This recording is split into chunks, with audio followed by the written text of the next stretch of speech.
Hello दोस्तों, ग्रामीण coaching classes YouTube online channel पर आप सभी युवा साथियों का हार्दिक अभिनंदन, स्वागत और नमस्कार करता हूं। आज हम पढ़ेंगे इंडिया और राजस्थान की पॉलिटिकल के बारे में। सबसे पहले एक मोटिवेशनल से शुरुआत करते हैं।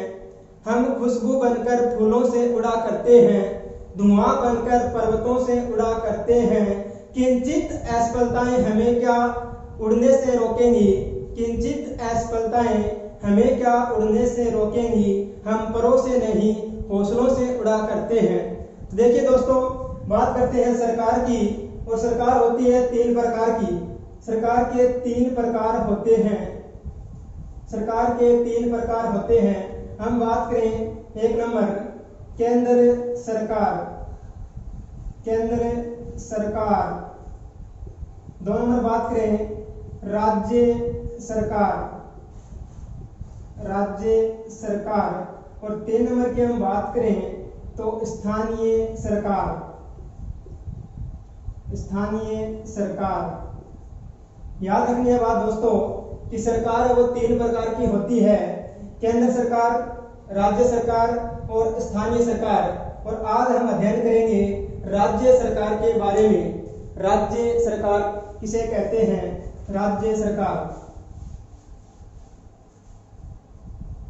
तो बात करें राज्य सरकार की।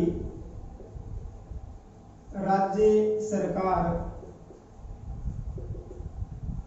देखो दोस्तों, सबसे पहले हमें याद रखना है कि राज्य सरकार का उल्लेख, राज्य सरकार का उल्लेख संविधान के भाग 6 में किया गया है। राज्य सरकार का उल्लेख संविधान के भाग 6 में किया गया है। और हम बात करें अनुच्छेद की, तो राज्य सरकार का उल्लेख संविधान के भाग 6 और अनुच्छेद 152 से 237 तक किया गया है। हमें याद रखनी है बात है, राज्य सरकार का उल्लेख संविधान के भाग 6 और अनुच्छेद 152 से 237 तक किया गया है। अब हम बात करते हैं सरकार के अंग। सरकार के कितने अंग होते हैं? सरकार के अंग, सरकार के अंग। तो दोस्तों याद रखना, सरकार के अंग भी 3 होते हैं। सरकार के अंग भी कितने होते हैं? 3। अगर हम बात करें कि सरकार के वो 3 अंग कौन कौन से होते हैं, तो हम बात करें एक नंबर कार्यपालिका, कार्यपालिका, व्यवस्थापिका, व्यवस्थापिका और न्यायपालिका, न्यायपालिका। अगर हमें पूछा जाता है कि सरकार के कितने अंग होते हैं, तो सरकार के 3 अंग होते हैं, कार्यपालिका, व्यवस्थापिका और न्यायपालिका। अब हम बात करते हैं न्यायपालिका का क्या काम होता है और व्यवस्थापिका का क्या काम होता है और न्यायपालिका का क्या काम होता है। तो कार्यपालिका की हम बात करें तो कार्यपालिका का काम होता है कानून को लागू करना, कानून को लागू करना, कानून को लागू करना। व्यवस्थापिका का काम होता है कानून का निर्माण करना, कानून का निर्माण करना, कानून का निर्माण करना। और न्यायपालिका का दोस्तों कार्य होता है न्याय करना,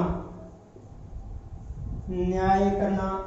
हम कह सकते हैं संविधान की व्याख्या करना, संविधान की व्याख्या करना, या हम कह सकते हैं संविधान की समीक्षा करना, संविधान की समीक्षा करना। याद रखना दोस्तों, राज्य सरकार का उल्लेख संविधान के भाग 6 में किया गया है। अनुच्छेद 152 से 237 तक सरकार के 3 अंग होते हैं, कार्यपालिका, व्यवस्थापिका, न्यायपालिका। कार्यपालिका का काम होता है कानून को लागू करना, व्यवस्थापिका का काम होता है कानून का निर्माण करना और न्यायपालिका का कार्य होता है न्याय करना, कानून की व्याख्या करना, कानून की समीक्षा करना। और हम बात करें सरकार के अर्थ की, तो सरकार का अर्थ भी इन सरकार के तीनों अंगों से ही निकल कर आ जाता है कि संस्थाओं का ऐसा समूह है जिसके द्वारा अपने देश में व्यवस्थित जनजीवन सुनिश्चित करने के लिए कानून बनाने, लागू करने और उसकी व्याख्या करने का अधिकार होता है, उसे कहते हैं सरकार का अर्थ। अगर हम सरकार की परिभाषा की बात करें तो वैसे तो सरकार की परिभाषा बहुत से विद्वानों ने अलग अलग रूप में दी है, लेकिन हम गार्नर की बात करें तो गार्नर ने सरकार की परिभाषा दी है कि सरकार वह अभिकरण या मशीन है जिसके द्वारा राज्य की नीतियां निर्धारित की जाती हैं और सामान्य मामलों को नियमित किया जाता है तथा सामान्य हितों को उन्नत किया जाता है। लेकिन हमें परिभाषा या अर्थ कोई भी नहीं पूछेगा, हमें याद रखना है कि कार्यपालिका का जो काम होता है वो कानून को लागू करना, व्यवस्थापिका का काम होता है कानून का निर्माण करना और न्यायपालिका का काम होता है न्याय करना, समीक्षा करना, व्याख्या करना।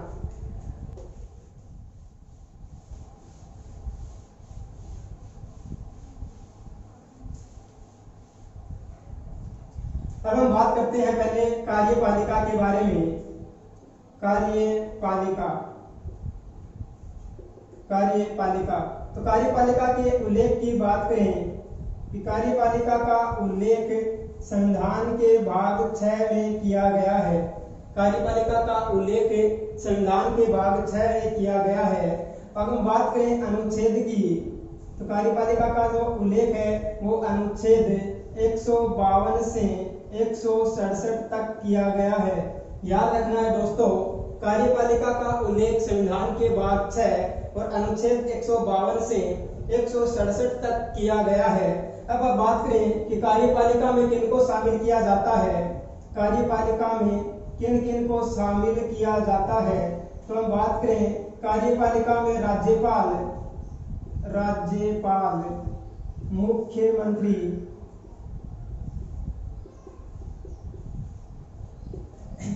मंत्री परिषद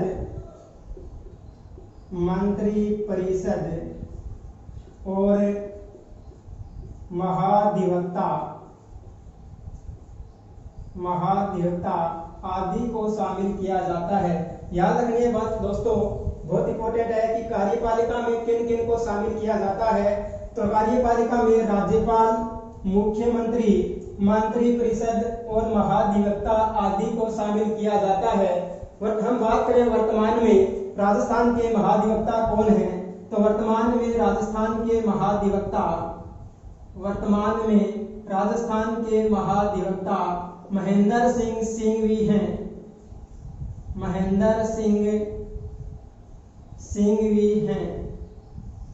वर्तमान में राजस्थान के महाधिवक्ता महेंद्र सिंह सिंघवी हैं। हम इनको अलग से पढ़ेंगे महाधिवक्ता को, लेकिन मैं आपको बता देता हूँ सामान्य जानकारी के लिए कि जो महाधिवक्ता होता है ये राजस्थान सरकार या राज्य सरकार का सबसे बड़ा वकील होता है। हम कह सकते हैं राज्य का तो प्रथम विधिक सलाहकार या प्रथम कानूनी सलाहकार होता है, वो होता है महाधिवक्ता।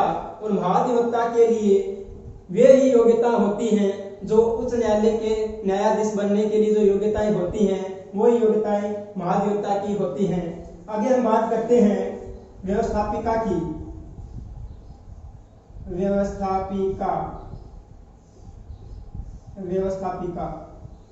व्यवस्थापिका का उल्लेख भी संविधान के भाग 6 में किया गया है। व्यवस्थापिका का उल्लेख भी संविधान के भाग 6 में किया गया है। हम बात करें अनुच्छेद की, तो अनुच्छेद 168 से 213 तक व्यवस्थापिका का उल्लेख किया गया है। व्यवस्थापिका का उल्लेख संविधान के भाग 6 और अनुच्छेद 168 से 213 तक किया गया है। याद रखना दोस्तों, व्यवस्थापिका को राज्य में विधानमंडल कहा जाता है। व्यवस्थापिका को राज्य में विधानमंडल कहा जाता है। व्यवस्थापिका को राज्य में विधानमंडल कहा जाता है, जिसका उल्लेख संविधान के अनुच्छेद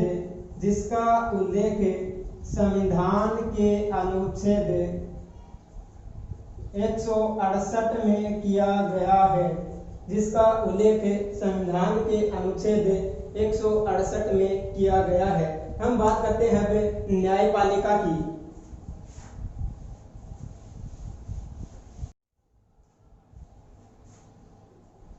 न्यायपालिका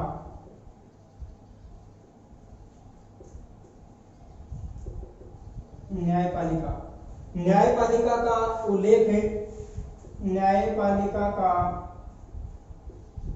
उल्लेख संविधान के भाग 6 में किया गया है।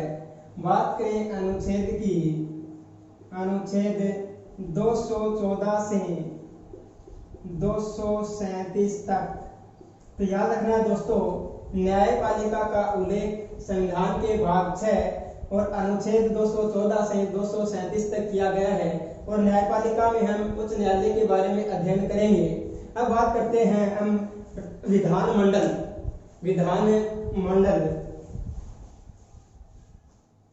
देखिए दोस्तों, अनुच्छेद 168 के तहत, अनुच्छेद 168 के तहत देश के प्रत्येक राज्य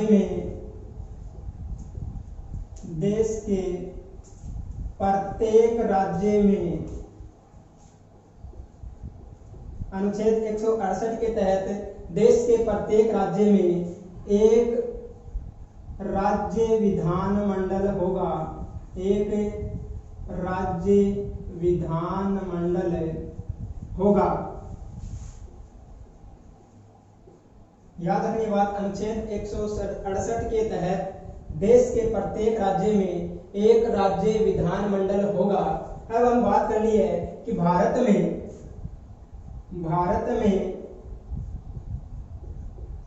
दो प्रकार का राज्य विधानमंडल पाया जाता है। भारत में दो प्रकार का राज्य विधानमंडल पाया जाता है। हम बात करते हैं कि दो प्रकार का कौन कौन सा राज्य विधानमंडल पाया जाता है। तो हम बात करें, एक तो एक सदनात्मक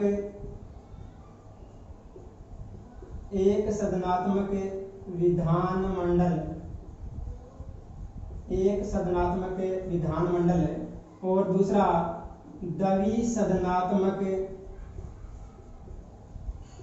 द्विसदनात्मक विधानमंडल। याद रखना दोस्तों, भारत में दो प्रकार का विधानमंडल पाया जाता है। एक सदनात्मक विधानमंडल और दूसरा द्विसदनात्मक विधानमंडल। हम बात करें राजनीतिक विज्ञान में, तो राजनीतिक विज्ञान में एक सदनात्मक विधानमंडल को यूनिकैमरल कहा जाता है। यूनिकैमरल कहा जाता है। और हम बात करें द्विसदनात्मक विधानमंडल को राजनीतिक विज्ञान में बाईकैमरल कहा जाता है। अब हम बात करते हैं आगे कि जो एक सदनात्मक विधानमंडल है ये कितने सदनों से मिलकर बनता है। तो हमें इस नाम से पता चलता है कि एक सदनात्मक, जिसमें एक सदन हो। हम बात करते हैं एक सदनात्मक विधानमंडल की, तो एक सदनात्मक विधानमंडल में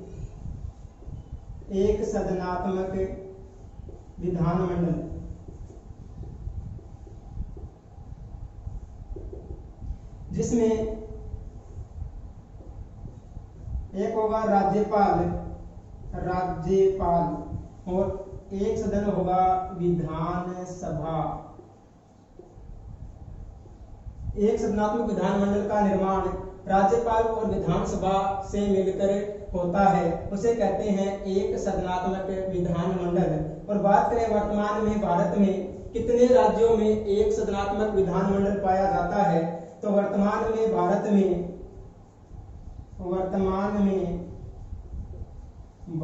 में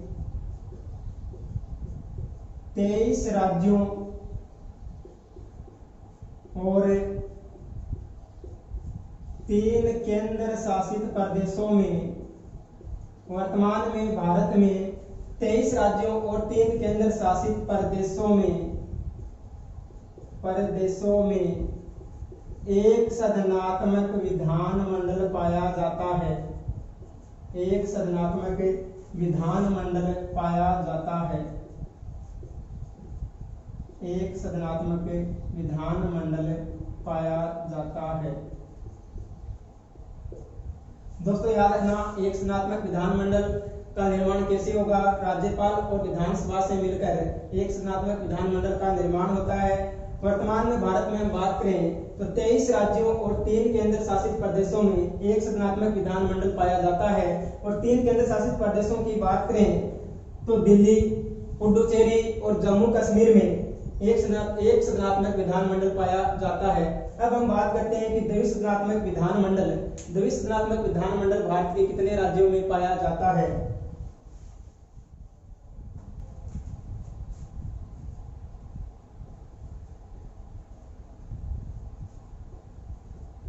द्विसदनात्मक विधानमंडल।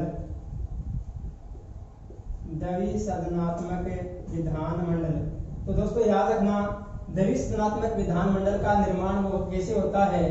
तो हम बात करें द्विसदनात्मक विधानमंडल की, तो द्विसदनात्मक विधानमंडल में 2 सदन पाए जाते हैं। एक याद रखना है हमें, विधानसभा, विधान परिषद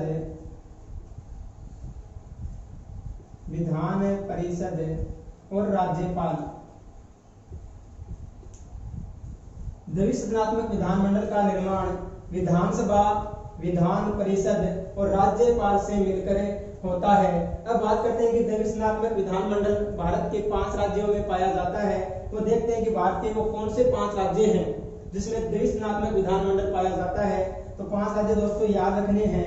हम बात करें बिहार, उत्तर प्रदेश, कर्नाटक, तेलंगाना और महाराष्ट्र।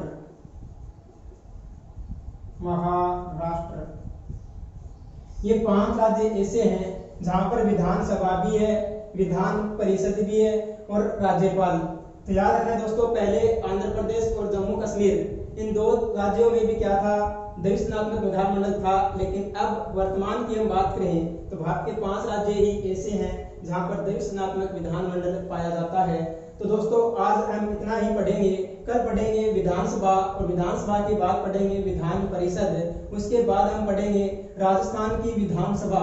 तो दोस्तों इस वीडियो को ज्यादा से ज्यादा शेयर, सब्सक्राइब और लाइक करें। धन्यवाद दोस्तों।